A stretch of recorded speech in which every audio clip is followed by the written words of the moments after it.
Hello, आज मी बनवते आहे गव्हाच्या पिठापासून गुलाबजामुन, जे खायला खूप छान लागतात आणि त्याची टेस्टसुद्धा आणि चव खूप छान अप्रतिम लागते. बघा किती रसरशीत होतात हे गुलाबजामुन. तुम्ही एकदा नक्की ट्राय करून बघा. लहान मुलांना, मोठ्यांना, सगळ्यांना खायला खूप छान लागतात. यासाठी मला 1 वाटी गव्हाचं पीठ लागणार आहे. त्याचबरोबर 1 वाटी मिल्क पावडर लागणार आहे.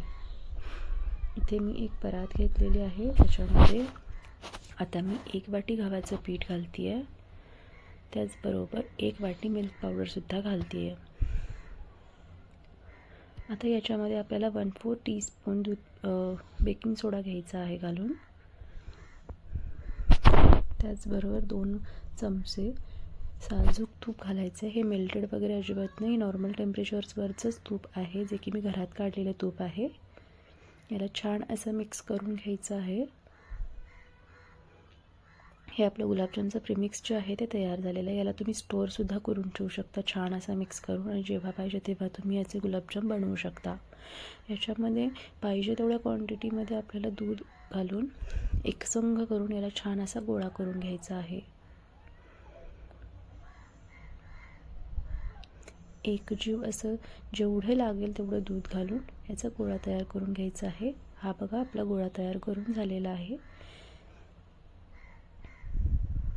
तुम्ही बघू शकताय.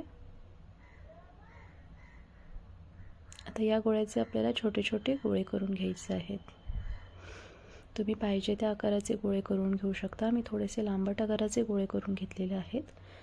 हे माझे पूर्ण सगळे गुलाबजामचे गोळे तयार करून झालेले आहेत. आता याला आपण मीडियम आचेवर तेलामध्ये फ्राय करणार आहोत. गॅसची फ्लेम मध्यम ठेवायची आहे आणि गोळे सगळे तळून घ्यायचे आहेत. इथे मी सगळे गोळे घालून घेते आहे आणि मीडियम आचेवर तळून घेणार आहे. सारखं त्याला छोटं छोटं असे ह्याच्याने हलवत राहायचं आहे चमच्याने, नाहीतर काय होईल, खाली जे आपले गोळे आहेत ना ते करपून जातील. गॅस मात्र मीडियम ठेवायचा आहे, अजिबात मोठा फ्लेम करायचा नाही, नाहीतर काय होईल, वरतून कलर बदलू शकतो आणि आतून गुलाबजामचे गोळे जे आहेत ते कच्चे राहू शकतात.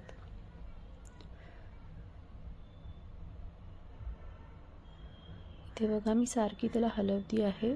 इथे बघू शकता तुम्ही गुलाबजामच्या गोळ्यांना किती छान असा रंग आलेला आहे. याचा अर्थ गुलाबजामचे गोळे जे आहेत ते आपले तळून तयार झालेले आहेत. बघा किती छान दिसत आहेत गोळे. याला आपण एका प्लेटमध्ये काढून घेऊया.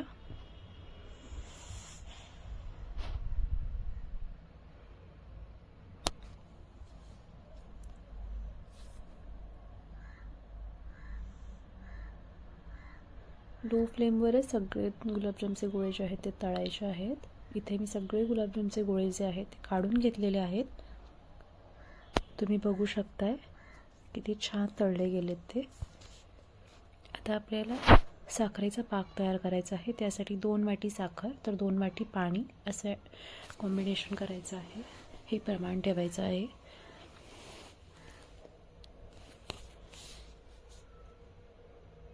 दोन वाटी साखर आणि 2 वाटी पाणी घातल्यानंतर हा पाक पूर्ण छान असा उकळून घ्यायचा आहे आणि 1 तार येऊपर्यंत याला छान उकळवायचा आहे, जेणेकरून पाक आपला जो आहे तो कच्चा राहणार नाही. कच्चा पाक असेल तर कसं होतं, गुलाबजाम लवकर खराब होऊ शकतात.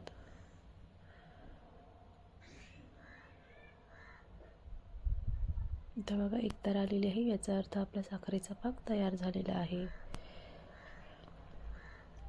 आता याच्यामध्ये जे आपण तळलेले गुलाबजामचे गोळे होते ते सगळे मी ॲड करून घेते आहे.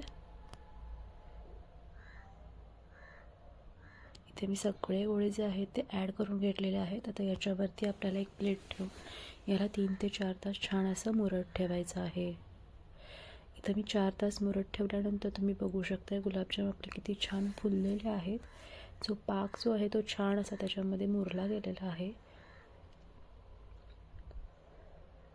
एक मी तुम्हाला काढून दाखवते त्याच्यामधून.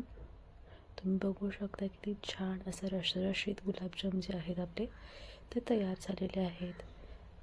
अजून छान रेसिपीज तुम्हाला पाहिजे असतील तर माझ्या चॅनलला लाईक, शेअर आणि सबस्क्राईब करायला विसरू नका.